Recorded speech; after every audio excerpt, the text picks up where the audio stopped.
ફરી એક વાર સ્વાગત છે આ સર્વ શિક્ષણ પાઠશાળાની યુટ્યુબ ચેનલ પર. હવે આઈડેન્ટિફિકેશન ઓફ ફંક્શન્સમાં હવે આપણે શીખવા માટે જઈ રહ્યા છે રિપોર્ટિંગ ઇવેન્ટ અને બીજો ટોપિક છે ડિસ્ક્રાઇબિંગ પ્લેસ. ઓકે, શરૂઆત કરે છે રિપોર્ટિંગ ઇવેન્ટ. ઓકે, રિપોર્ટ આ શબ્દથી તમે વાકેફ હશો, આ શબ્દથી તમે જાણકાર હશો. રિપોર્ટિંગ ઇવેન્ટનો મતલબ થાય છે કે ભાઈ કોઈ પણ વસ્તુનો અહેવાલ દર્શાવો. હવે 12મામાં તો અને 10મામાં સામાન્ય રીતે તમારે રિપોર્ટ લખવાના હોય છે, અહેવાલ દર્શાવવાના હોય છે. હજી આને સરળતાથી સમજવું હોય, આ શબ્દને સરળતાથી સમજવું હોય તો આપણે જે પણ ઇનડાયરેક્ટ ભણીએ છીએ, ડાયરેક્ટ ઇનડાયરેક્ટ, એમાં આ જે ઇનડાયરેક્ટ રચના છે એને આપણે શું કહીએ છીએ? રિપોર્ટિંગ ઇવેન્ટ કહીએ છીએ. કોને? તો ભાઈ આ જે ઇનડાયરેક્ટ રચના છે એને શું કહે છે? રિપોર્ટિંગ ઇવેન્ટ આપણે કહીએ છીએ. અહીંયા સામાન્ય રીતે એવું તમે માનીને ચાલો, એવું સમજીને ચાલો કે જે તે સેન્ટેન્સ છે એ કોઈના કોઈ સ્વરૂપે તમને ઇનડાયરેક્ટ વાક્ય સૂચવતા છે. હું તમને જો દેખાડું છું, અહીંયા બરાબર સમજો. અહીંયા ઇનડાયરેક્ટના તમામ જે શબ્દો છે દર્શાવવામાં આવે. જો અહીંયા તમે જોઈ શકો, ટોલ્ડ દેખાણું વિધાન વાક્ય છે ઇનડાયરેક્ટમાં. એક્સક્લેમ્ડ ઉદ્ગાર વાક્ય છે. ઓકે, જ્યારે આસ્કડ એ કેવું વાક્ય છે? પ્રશ્નાર્થ વાક્ય છે. એનો મતલબ એવો છે કે તમારે જે તે વાક્યના ભાવાર્થ પ્રમાણે આને શું કરવાનું હોય છે? ટ્રાન્સફર કરવાનું હોય છે. શરૂઆત કરે છે, શું કહે છે? મયુર ટોલ્ડ. હવે મયુર ટોલ્ડ વિધાન વાક્ય છે. સંયોજક તરીકે શું વપરાય છે? ધેટ. શું વપરાય છે? ધેટ. હવે તમે એક વસ્તુ સમજો, ડાયરેક્ટ રચના હોય I will go to Surat, I will go to Surat, તો આઈ વિલ ડ્રિંક જ્યુસ. આપણે એને ઇનડાયરેક્ટમાં કેમ ફેરવે વિધાન વાક્યના? આઈ નું શું થઈ જાય? હી.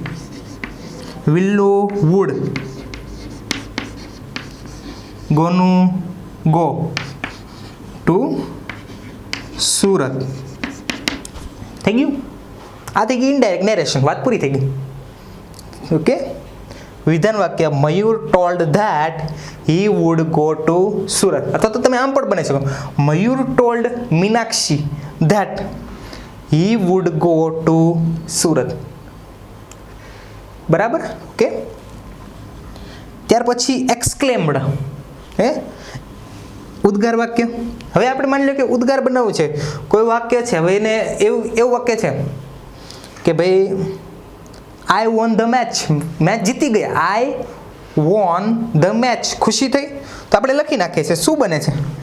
Exclaimed with joy to. અહીંયા રાહુલ છે, અહીંયા આપણે શું લખીએ છીએ? રશ્મિ.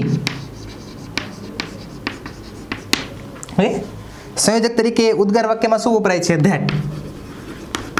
ઓકે, શું વપરાય છે સંયોજક તરીકે? ધેટ. હવે આઈ વોન, આઈ એટલે કોણ? રાહુલ. છોકરો છે એટલે હી. વોન V2 છે, V2 નું had plus V3, he had won. Had plus V3, the match. Simple છે. ઉદ્ગાર વાક્ય જેમ ફરે એમ તમારે ફેરવી નાખવાનું હોય છે. કોઈ મોટું તીર મારવાનું છે નહીં. જસ્ટ સિમ્પલ વર્ડ્સને ધ્યાન રાખો અને કમ્પ્લીટ કરો. Payal asked. Asked in the sense પ્રશ્નાર્થ વાક્ય. હવે આપણે પ્રશ્નાર્થ વાક્ય એક જોઈએ. What do you eat? What do you eat? Payal asked, એને આપણે ફેરવીએ. Payal asked Monica what do you eat. એમાં સંયોજક શું છો? વોટ જ થવાનો છે, કારણ કે ડબલ્યુ પ્રશ્નાર્થ છે. ડુ યુ, યુ કોના માટે વપરાવાનો છે? મોનિકા છોકરી છે એટલે શું વપરાય છે? શી. પ્રશ્નાર્થ વાક્યને આપણે કેમાં ફેરવે છે? વિધાનમાં ફેરવે. શી. ડુ ડઝ દૂર કરીને V2, ઇટનું શું થઈ જાય? What she ate. Do does દૂર કરીને V2. Simple, clear. ટૂંકમાં રિપોર્ટિંગ ઇવેન્ટમાં તમારે અગર કોઈ વસ્તુ યાદ રાખવાની છે તો કઈ વસ્તુ યાદ રાખવાની છે? તો રિપોર્ટિંગ ઇવેન્ટમાં તમારે એક જ વસ્તુ યાદ રાખવાની છે, અહીંયા ઇનડાયરેક્ટ નેરેશન. ઇનડાયરેક્ટ સ્પીચનો ઉપયોગ થાય છે. જે તે શબ્દ આપ્યો હોય એ શબ્દના ભાવાર્થ પ્રમાણે ઇનડાયરેક્ટમાં ફેરવી નાખવાનું હોય છે. ક્લિયર? ડન? ઓકે. હવે આપણે શીખવા માટે જઈ રહ્યા છીએ ડિસ્ક્રાઇબિંગ અ પ્લેસ. ડિસ્ક્રાઇબ કરવું. ડિસ્ક્રાઇબનો મતલબ શું થાય છે? ડિસ્ક્રાઇબનો મતલબ થાય છે કે વર્ણન કરવું. હવે કોઈ પણ વસ્તુનું વર્ણન કરવું ને પ્લેસ એટલે કે સ્થળ. ઓકે, સ્થળનું વર્ણન કરવાનું હોય તે દર્શાવવા ડિસ્ક્રાઇબિંગ અ પ્લેસ વપરાય છે. મતલબ કોઈ સ્થળ છે, ઉદાહરણ તરીકે હું તમને સિમ્પલ ભાષામાં શું, Taj Mahal is a beautiful place.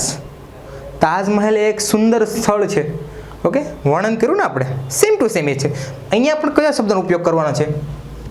તો અહીં એક તો વેરનો બહુ બહોળા પ્રમાણમાં ઉપયોગ થાય છે, જેનો મતલબ થાય છે કે જ્યાં, અને કો રિલેટિવ કહેવાય. ઓકે, કે જ્યાં, વેરેવર, જ્યાં પણ, એમ વેરેવર. હે, વેર બીજો શબ્દ છે વેરેવર, જ્યાં પણ. અને ત્રીજો શબ્દ છે વિચ, જેનો મતલબ થાય છે કે જે. કયો શબ્દ છે? વિચ, કે જે. પેલું વેર, વેરેવર અને વિચ શબ્દ વપરાય છે. સમજીએ વ્યવસ્થિત. Raj will go to Porbandar. Raj will go to Porbandar. Porbandar છે એ સ્થળનું નામ છે, એનું આપણે વર્ણન દર્શાવીએ છીએ. તો ભાઈ કેના માટે ફેમસ છે? તો ભાઈ જો, રાજ વિલ ગો ટુ પોરબંદર વેર, કે જ્યાં ગાંધીજી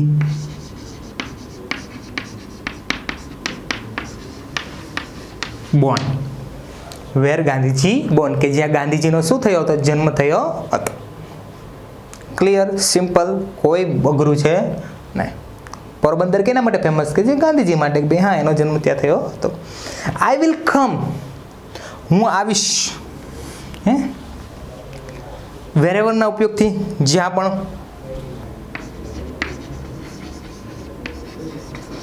wherever you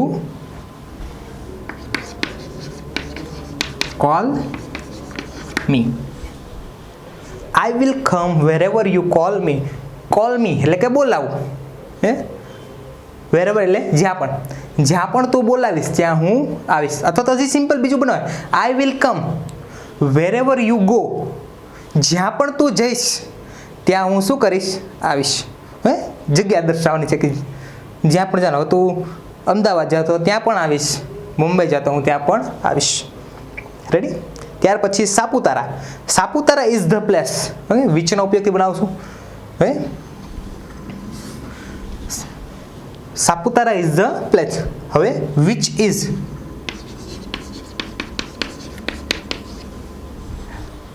કેના માટે પ્રખ્યાત છે? તો પ્રકૃતિ માટે પ્રખ્યાત છે, સુંદર પહાડો છે. વિચ ઇઝ ફેમસ ફોર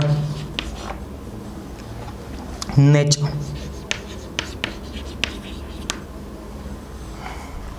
જે કેના માટે પ્રખ્યાત છે? તો નેચર માટે પ્રખ્યાત છે, પ્રકૃતિ માટે પ્રખ્યાત છે. ઓકે, આ જરાક જોઈ જુઓ. ઓકે, પોઝ કરીને તમે આ તમારી સામે છે, જોઈને લખવાનું છે, એટલે બરાબર શાંતિથી જોઈ લેજો. Okay okay. તો કોઈ પણ પ્રકારના પ્રશ્નો હોય તો તમે કમેન્ટ બોક્સમાં પૂછી શકો છો, અને એના ચોક્કસ આપણે જવાબ આપવાનો, સમજાવવાનો દરેક પ્રકારનો પ્રયત્ન રહેશે. ધન્યવાદ.